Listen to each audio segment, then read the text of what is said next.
નમસ્કાર વિદ્યાર્થી મિત્રો, સેન્ટ ઝેવિયર શાળાના ઓનલાઈન ક્લાસમાં હું આપ સર્વેનું હાર્દિક સ્વાગત કરું છું. દાવા અને ફરિયાદો અને તેની પતાવટના પત્રો આપણે 7મું જે ચેપ્ટર છે એ શરૂ કર્યું છે. અને દાવો ફરિયાદ એ ગ્રાહકો દ્વારા કરવામાં આવશે જ્યારે વેપારી માલ સામાન મોકલવામાં ભૂલ કરે, ઉતરતી કક્ષાનો મોકલે, ઓછો મોકલે, આવા ઘણા બધા જે જરૂરિયાત છે એ વિશે આપણે લાસ્ટ લેક્ચરમાં સમજ્યા હતા. અને એના અનુસંધાને આવા પત્રોની જરૂરિયાત એ પણ વિષયમાં પોઈન્ટ આપેલો છે. ધ્યાનમાં રાખવા લાયક બાબતો કે આવા પત્રો લખતી વખતે ગ્રાહકે શું ધ્યાનમાં રાખવાનું છે એ પણ આની અંદર ઇન્ક્લુડ છે. પ્લસ આપણે એ પણ જોયું કે દાવા ફરિયાદને અત્યારના જે વેપારીઓ છે એ આવકારે છે, કારણ કે એમાંથી એમને પોતાની જે કાંઈ સર્વિસ છે એમાં સુધારો કરવાની એક તક મળે છે. જૂના વેપારીઓ આ બાબતે આલોચનાને સ્વીકારતા નહીં કે ભૂલ જે છે એ બતાવવાની નથી, અમારી કોઈ ભૂલ જ ન હોય. પણ હવેના વેપારીઓ જે છે એ ચોક્કસ આવી આલોચના સ્વીકારી અને પોતાની ભૂલ ન થાય, ભવિષ્યમાં આવું ન બને એ સ્વરૂપે અમુક જે સૂત્રો છે જે તમને મેં કીધા હતા એ સૂત્રો દ્વારા એને પોતાની ભૂલને સુધારવાનો પ્રયત્ન કરે છે કે ફરિયાદ બને તો ગ્રાહક ફરીવાર ન કરે અને પોતાની ભૂલ છે એ સ્વીકારી લે છે. તો આ સ્વરૂપે આપણે તેની જરૂરિયાત અને દાવા ફરિયાદના પત્રોમાં ધ્યાનમાં રાખવા લાયક બાબતો, આ 2 પોઈન્ટ એ છેલ્લે જોયા હતા. હવે દાવા ફરિયાદ જે છે એ ગ્રાહક દ્વારા કરવામાં આવશે. ગ્રાહક આ પ્રકારના જે છે પત્રો લખે છે અને એ પત્ર જ્યારે વેપારી સુધી પહોંચશે ત્યારે વેપારીની આ ફરિયાદ જે મળી છે ગ્રાહક દ્વારા એને નિરાકરણ લાવવાનો પ્રયત્ન એ વેપારી કરશે. તો એને કહેવાશે પતાવટના પત્રો, એટલે કે દાવા ફરિયાદોની પતાવટના પત્રો. કે આનું કાંઈ સોલ્યુશન એ વેપારી લાવવાનો પ્રયત્ન કરશે. ફરિયાદ થઈ છે, ભૂલ છે ગ્રાહકની, ગ્રાહક દ્વારા જે કાંઈ થઈ છે એમાં વેપારીની ભૂલ છે, એટલે ગ્રાહક જે આમથી તો ફરિયાદ ન કરે પણ એનો સ્વીકાર કરવો પણ જરૂરી છે. અને સ્વીકાર કર્યા પછી એ બને એટલું એમાં પતાવટ કરી અને ગ્રાહક ગુમાવવો ન પડે એ મુજબ આ પ્રકારના પત્રો જે છે એ વેપારી લખે છે. તો અત્યારના વેપારી આને હકારાત્મક રીતે લે છે અને પતાવટ કરવાનો પ્રયત્ન કરે છે, જેથી ગ્રાહકનો સંતોષ એ જ વેપારની સફળતા એની ઉપર નિર્ભર રહે છે. કારણ કે નહીંતર ગ્રાહક ગુમાવવો પડે છે. એવું ન બને એટલે પોતાની ગુણવત્તા, આ જે કાંઈ ભૂલ થઈ છે એ સેવા અને ગુણવત્તા એમાં ટકાવી રાખવા માટે અને એમાં સુધારો કરવા માટે વેપારી પ્રયત્નશીલ રહે છે. કે ગ્રાહકે જે ફરિયાદ કરી છે એને અમે સ્વીકારી છે અને હવે આવી ભૂલ ન થાય એ બાબતે પણ. બીજું, આની અંદર માલ સામાન જે કાંઈ ભૂલ થઈ છે માલ સામાનમાં એની પોતાની નબળાઈ જે કાંઈ છે એને દૂર કરવાની એક તક મળે છે. એવા પણ અત્યારના વેપારીઓ એ તક ઝડપી લે છે. બરાબર, કે આવી તક વારાઘડીએ ન મળે. ભૂલ જે છે એ થઈ છે પણ હવે પછી આવી ભૂલ ન થાય એ માટે આ એક અમને મળેલી તક છે એવું અત્યારના વેપારી સમજે છે અને આ ભૂલ રિપીટ ન થાય એવો પ્રયત્ન એ કરે છે. તો ગ્રાહક બજારનો રાજા છે. આગળ જે સૂત્રો આપ્યા એ મુજબ કે ગ્રાહક જ બજારનો રાજા છે, ગ્રાહક થકી જ વેપાર છે. એ સંજોગોમાં આ પ્રકારના જે પત્રો છે એનું વિશેષ કે સવિશેષ મહત્વ એ વેપારી સમજે છે અને પતાવટ કરવાનો પ્રયત્ન કરે છે. પણ અહીંયા આ પ્રકારના જે પત્રોની જરૂરિયાત, કે આવા પત્રો શું કામ, તો ગ્રાહકે તો જે જરૂરિયાત મુજબ જે પત્રો છે એની વાત કરી કે ભાઈ માલ સામાન ઓછો આવ્યો, ખરાબ આવ્યો, બરાબર, જે બિલમાં વધારો આવ્યો, આવા ઘણા બધા આગળ જરૂરિયાતોના કારણો આપ્યા છે જેને લીધે પત્ર લખાય છે. પણ વેપારી સામે તો એક જ વસ્તુ છે કે આ ગ્રાહકને ગુમાવવો ન પડે, એટલા માટે એ પતાવટ કરશે. એ માટે અમુક એના સિદ્ધાંતો જે બનેલા છે એ આપ્યા છે કે આ પતાવટના પત્રોના આગવા અમુક સિદ્ધાંતો બનાવ્યા છે. એ 3 સિદ્ધાંતો તમને એક પછી એક આમાં આપેલા છે.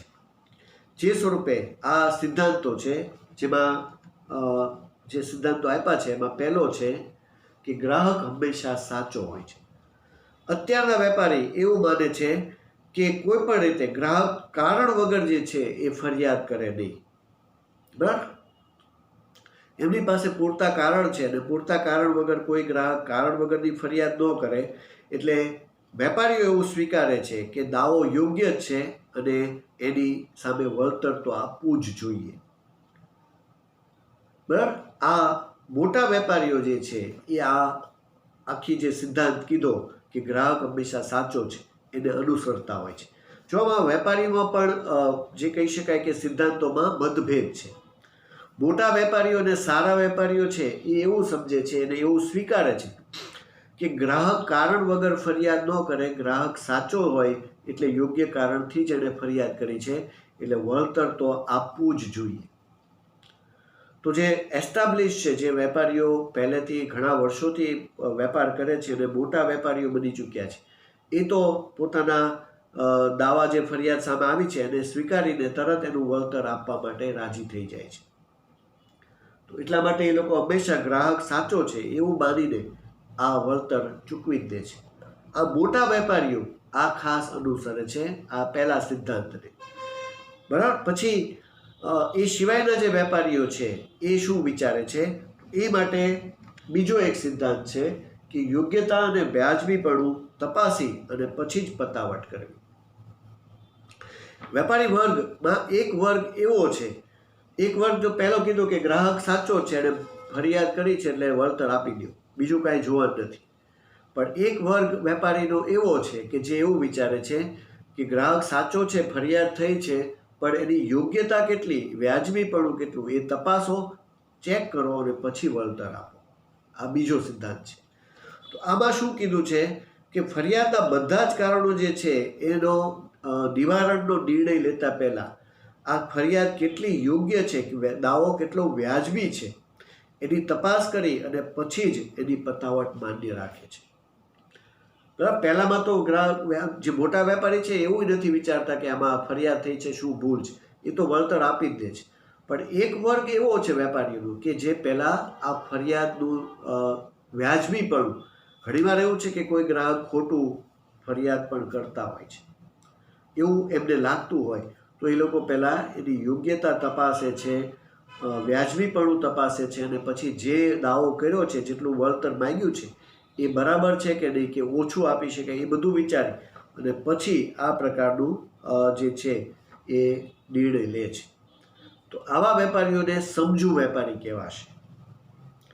બરાબર, જે સમજથી પોતાની વેપાર ધંધાની કુનેથી એવું વિચારીને કે નહીં ફરિયાદ થઈ છે પણ તપાસ પણ કરવી જોઈએ અને પછી એનું વળતર આપવું જોઈએ, તો એ પતાવટ કરતા હોય છે. એક વર્ગ એવો પણ કહી શકાય. બરાબર, તો આ બીજો સિદ્ધાંત જે વેપારીઓ અપનાવે છે એ છે યોગ્યતા અને વ્યાજબીપણું તપાસી અને પછી પતાવટ કરવી. અને ત્રીજો સિદ્ધાંત ગ્રાહક સાવધાન. એક સિદ્ધાંત એવો પણ બનાવવામાં આવ્યો છે જે સીધો ગ્રાહકોને લાગુ પડે છે. જો પહેલામાં છે કે ગ્રાહક હંમેશા સાચો છે, જ્યારે અહીંયા એવું કીધું છે કે ગ્રાહક સાવધાન. આ સિદ્ધાંતમાં એવું કહેવા માંગે છે કે વેચાણકર્તાની કોઈ ભૂલ નથી, એની કોઈ જવાબદારી રહેતી નથી.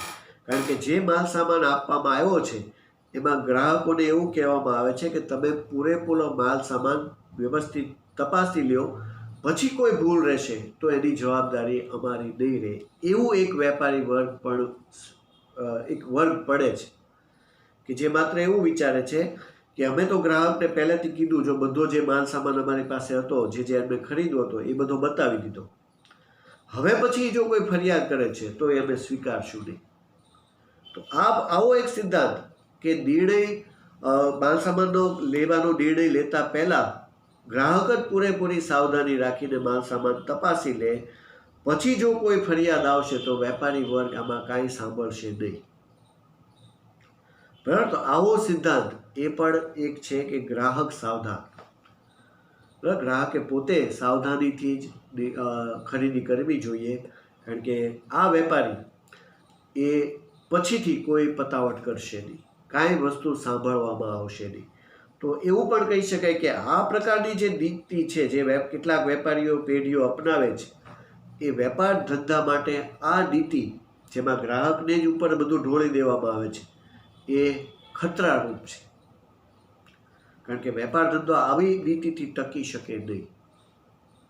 બરાબર, ગ્રાહકની ભૂલ છે, બરાબર છે, ગ્રાહકે તપાસ્યું છે, પણ પછી જે મોકલવામાં આવ્યું એમાં તો માલ સામાન મોકલનારની ભૂલ થઈ ગઈ. અત્યારે ગ્રાહકે તપાસ્યું, પછી ભૂલ થઈ અને એણે ફરિયાદ કરી, તો વેપારી એવું કહે છે કે આમાં અમારી ભૂલ નથી, તમે તો માલ સામાન જોયો તો આપણે આગળ જે જરૂરિયાત જોઈએ એમાં એવું પણ સમજ્યા કે કદાચ માલ સામાન મોકલવામાં ભૂલ થઈ હોય, સિઝનલ માલ સામાન છે તો માલ સામાનના પેકિંગમાં જે છે એને ભૂલને લીધે માલ સામાન બગડી ગયો હોય, બરાબર. તો એ બધી બાબતોને ધ્યાનમાં લઈને આ સિદ્ધાંત જે છે એ ખતરારૂપ છે એવું કહેવામાં આવે છે. એટલે આમાં એવું કહી શકાય કે સારામાં સારો ને સાચો સિદ્ધાંત એ આ બીજા નંબરનો છે. યોગ્યતા અને વ્યાજબીપણું તપાસી અને પછી જ પતાવટ કરે. મોટા વેપારીઓ આને સ્વીકારી લે છે કારણ કે પોતાની જે સમાજમાં જે વેપારી વર્ગમાં જે પ્રેસ્ટીજ ઊભી થઈ છે એ ગુમાવવા નથી માંગતા. એ તરત જે કાંઈ ફરિયાદ થઈ છે એમાં ગ્રાહકે સાચી જ ફરિયાદ કરી છે, ગ્રાહકની ભૂલ હોય જ નહીં, ગ્રાહક હંમેશા સાચો જ છે, એ સ્વીકારીને તરત પતાવટ કરી જે કાંઈ વળતર છે એ આપી દે છે. પણ એક વર્ગ તપાસી યોગ્યતા વ્યાજબીપણું અને પછી પતાવટ કરે છે, જ્યારે એક વર્ગ એવો છે કે જેમાં એ કોઈ પતાવટ નથી કરતો, ગ્રાહકને માલ સામાન બતાવી દીધો છે, ગ્રાહકે જોઈ લીધો છે, હવે અમારી કોઈ ભૂલ નથી. તો આ ત્રીજો સિદ્ધાંત માટે એવું કહેવાય છે કે આવો સિદ્ધાંત એ વેપાર ધંધા માટે થોડો નુકસાનકારક છે, જોખમી છે. પણ ટૂંકમાં ફરિયાદ કરતા જે પત્રો છે એની સામે જ્યારે પતાવટ કરવામાં આવે છે વેપારી દ્વારા, ત્યારે આ જે કાંઈ સિદ્ધાંત છે એને પણ ધ્યાનમાં લઈ અને પતાવટ થાય છે. એ સ્વરૂપે આ ત્રણેય તમને પ્રશ્નોની રીતે પણ યાદ રાખવાના છે. આ પણ 3 માર્કની રીતે પ્રશ્ન બની શકે છે, અથવા કોઈ એક સિદ્ધાંત પણ સમજાવો, એવી રીતે કે ગ્રાહક સાચો છે આ સિદ્ધાંત સમજાવો, તો 1 કે 2 માર્કમાં પણ 2 માર્ક સુધીમાં પણ એ અલગ પણ આવી શકે છે. બરાબર. તો આ પતાવટના પત્રો જે વેપારીઓ લખે છે એના દ્વારા જે સિદ્ધાંત બને છે એની માહિતી. આવા પ્રકારના પત્રો વેપારી લખે છે ત્યારે એમાં પણ ધ્યાનમાં રાખવા લાયક બાબતો જે છે એ તમને આપેલી જ છે કે આ પત્રો લખતી વખતે શું જોવું જોઈએ, વિચારવું જોઈએ અને પછી પત્રો લખવા જોઈએ. તો એ ધ્યાનમાં રાખવા લાયક બાબતો એક પછી એક આપણે અહીંયા જોઈએ છીએ, જે હવે વેપારી લખે છે પતાવટ સ્વરૂપે. તો આમાં મુદ્દાઓ આપેલા જ છે. આપણે પહેલો પોઈન્ટ જોઈએ છીએ, વેપારી અને ગ્રાહક વચ્ચે જે સંબંધ લાંબો સમય સુધી અને સુમેળભેરા સંબંધ ટકી રહે એટલા માટે પતાવટના પત્રોમાં શું ધ્યાનમાં રાખવું જોઈએ. તો પહેલું છે, પત્રની શરૂઆત ગ્રાહકની ક્ષમા માંગતા તેમજ દિલગીરી વ્યક્ત કરીને થવી જોઈએ. જો દાવો ફરિયાદ કરી છે ગ્રાહકે, વેપારીએ હંમેશા આ બાબતનું ધ્યાન રાખવું જોઈએ કે પહેલાં હંમેશા ક્ષમા એટલે ભૂલ થઈ છે એનો સ્વીકાર કરી અને દિલગીરી વ્યક્ત કરી લેવી જોઈએ. દિલગીરી ઇન ધ સેન્સ કે આમાં અમારી ભૂલ છે અને એ બાબતે અમે ખૂબ દિલગીર છીએ. તો આ રીતે પત્રની શરૂઆત યોગ્ય શબ્દોથી થવી જોઈએ. બીજું, દાવા ફરિયાદોના પત્રોનો પ્રત્યુત્તર વેપારીએ ત્વરિત લખવો જોઈએ. જો આનો પત્ર પણ ઝડપથી લખાવવો જોઈએ. જેટલું મોડું કરશો એટલો ગ્રાહકના મનમાં જે છે અસંતોષ ઊભો થશે. આ બાબતનો વિલંબ ગ્રાહકના મનમાં અસંતોષ કે ગુસ્સો પેદા કરી શકે છે. જો તમે વેપારી તરીકે તમને જે ફરિયાદ મળી છે એનું નિરાકરણ લાવવા માટે તમે ઝડપથી પતાવટનો પત્ર લખશો તો જ ગ્રાહકને જે છે એ સંતોષ રહેશે કે નહીં, મારા પત્રનો ઝડપી જવાબ મળ્યો છે. જેટલું વેપારી મોડું કરશે એટલું ગ્રાહકને અસંતોષ ઊભો થશે, મનમાં ગુસ્સો આવશે કે આ મારા પત્રનો જવાબ પણ નથી આપતો. પરંતુ આવું ન થાય એટલા માટે આના પત્રોના જવાબ, પતાવટના પત્રો ત્વરિત લખાવા જોઈએ. એ આગળ પૂછપરછમાં પણ હતું કે એના પ્રત્યુત્તર પણ બને એટલા ઝડપથી આપવાના છે. બરાબર. તો એ દર વખતે આમાં પણ લાગુ પડે છે. ત્રીજું, ફરિયાદની પતાવટના પત્રો પોતાની નબળાઈ કે ઉણપ છુપાવવાને બદલે પરિસ્થિતિને સ્પષ્ટતાપૂર્વક સમજૂતી આપવી જોઈએ. જો આગળ કીધું કે જૂના વેપારી કે પહેલાંના વેપારી જે છે એ પોતાની ભૂલ સ્વીકારતા નહોતા. હવેના સમજુ વેપારી જે છે, જે બીજા વર્ગમાં કીધું હતું કે જે સમજુ છે, એ આ નબળાઈ અને ઉણપને સ્વીકારે છે. તો આમાં પણ જ્યારે પતાવટના પત્રો લખાય ત્યારે કે નબળાઈ કે ઉણપ છુપાવવી ન જોઈએ. આ ભૂલ થઈ છે, સ્વીકારી લ્યો, આ અમારી નબળાઈ છે એને સ્વીકારી અને વેપારી જે છે એ પરિસ્થિતિને સ્પષ્ટતાપૂર્વક સમજૂતી આપે છે કે આવું શું કામ બન્યું, બરાબર. એની સ્પષ્ટતા વિગતવાર માહિતી દ્વારા કરવામાં આવશે. તો આવો વેપારી જ સમજુ વેપારી છે અને એને લીધે ગ્રાહક જે છે એ ગુમાવવાનો વારો નથી આવતો. આમાં લખાણ શું લખવું એ આપણે જ્યારે એના નમૂનાના પત્રો જોશું ત્યારે એની અંદર સ્પષ્ટ કરશું, પણ અત્યારે ટૂંકમાં આ ધ્યાનમાં રાખવાનું છે. ચોથું છે, વેપારી દ્વારા ગ્રાહકના નામજોગ સંબોધનથી પ્રત્યુત્તર આપવામાં આવે તો વ્યક્તિગત કાળજી રાખવામાં આવી છે એવું ફલિત થશે. જો આ પોઈન્ટ પણ એટલો જ અગત્યનો છે. આમ તો જ્યારે એડ્રેસિંગ થાય ત્યારે પેઢીનું નામ ને એનું તો આવતું જ હોય છે, પણ અહીંયા એવું કીધું છે કે ભૂલ કોની થઈ છે, તો કે વેપારીએ ભૂલ થઈ છે. ત્યારે જે તમે ગ્રાહકની સામે જે ભૂલ થઈ છે એ ગ્રાહકને નામજોગ આમાં પત્રમાં લખો. પેઢી હોય તો પેઢી, અથવા વ્યક્તિગત હોય તો એના માલિકનું નામ પણ આમાં લખી શકાય.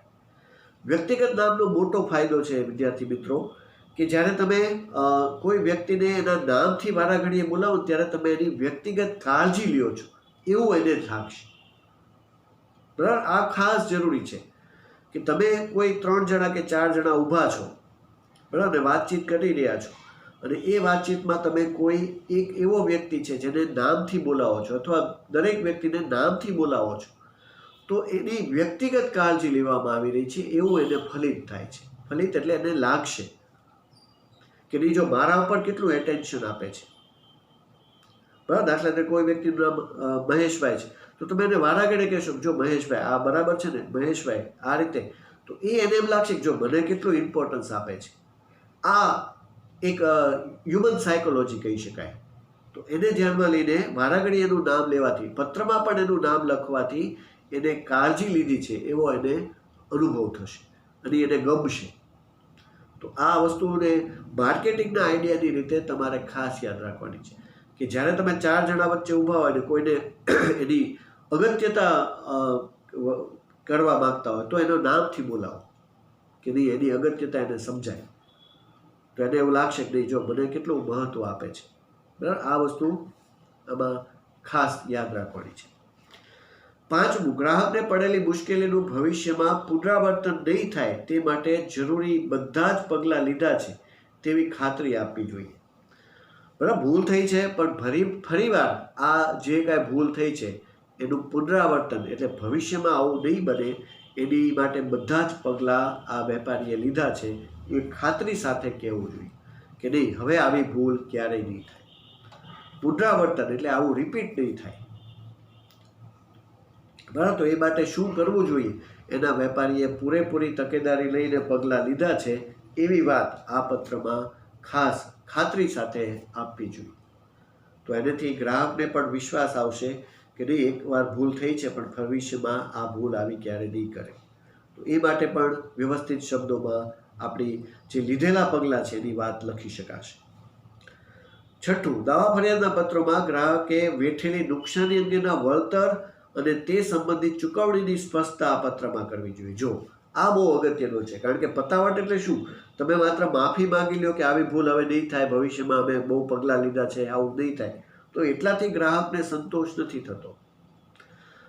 મૂળ વાત છે તમારા આપેલા વળતરની, જે નુકસાન એને વેઠવું પડ્યું છે ગ્રાહકને એની સામે તમારે કાંઈક વળતર પણ આપવું પડે, કારણ કે ગ્રાહકની ભૂલ નહોતી, વેપારીની ભૂલ છે.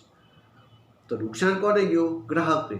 તો એ સામે વેપારી વળતર શું આપી શકે એની વાત અહીંયા ચૂકવણીની સ્પષ્ટતામાં કરવાની છે કે આની સામે અમે તમને આટલું વળતર આપશું. જેમ ગ્રાહકે માંગ્યું ને આગળ કે આટલું વળતર તમે અમને આપો કે વળતર કેટલું આપશો એ ખાસ જણાવો. એ બાબતની સ્પષ્ટતા અહીંયા વેપારીએ કરવાની છે કે ચૂકવણી સંબંધિત શું આમાં વળતર આપી શકાય જે ગ્રાહકને નુકસાન થયું છે. 7મું, ક્યારેક ગ્રાહકની ફરિયાદ અયોગ્ય કે અનુચિત હોય અને તેની પતાવટનો ઇનકાર કરવો હોય ત્યારે વેપારીએ પોતાના નિર્ણયનું ન્યાયીપણું કે વ્યાજબીપણું ગ્રાહકને ગળે ઉતારવાનો પ્રયત્ન કરવો જોઈએ. જો આમ તો ગ્રાહક સાચો છે એવો એક સિદ્ધાંત છે, પણ જે તપાસ કરવાની વાત જે બીજા પોઈન્ટમાં છે જે સમજુ વેપારીની રીતે છે, ગ્રાહકે ફરિયાદ કરી છે, વેપારીએ યોગ્ય તપાસ અને જે કાંઈ બાબત છે એની વિગતવાર માહિતી મેળવી. હવે ફરિયાદ યોગ્ય નથી એવું વેપારીને લાગે તો પણ જે કાંઈ રજૂઆત છે, કારણ કે આમાં તમે પતાવટનો ઇનકાર કરો છો. જો વેપારી તરીકે બરાબર, તમે વળતર નથી આપવાના, તો જે પત્રમાં લખવાનું છે એમાં ખાસ અહીંયા કે વેપારીએ પોતાની નિર્ણયનું ન્યાયીપણું અને વ્યાજબીપણું એક ગ્રાહકને ગળે ઉતારવાની વાત છે. કે આમાં ન્યાય જે કહે છે એ એવું કહે છે કે તમારી ફરિયાદ એ અમે સ્વીકારી નથી, કારણ કે આમાં એ યોગ્ય નથી. તો એવા રીઝન્સ આપવા જોઈએ કે જે ગ્રાહકને ગળે ઉતરે, એને સમજાવીને વ્યાપારિક સંબંધો બગડે નહીં એ રીતે આ જણાવવું જોઈએ કે પતાવટ થઈ શકે એમ નથી, કારણ કે આમાં અમારી ભૂલ નથી, પણ એમાં વ્યવસ્થિત કારણ પણ આપવા જોઈએ. તો આવું પણ બને છે કે ઘણીવાર વેપારી જે છે કોઈ વળતર નથી આપતો, ત્યારે એ સમયે વળતર ન આપવાના યોગ્ય કારણ પણ વેપારીએ લખવા જોઈએ, અને એવા કારણ કે જેથી ગ્રાહકને આ વાત ગળે ઉતરી જાય.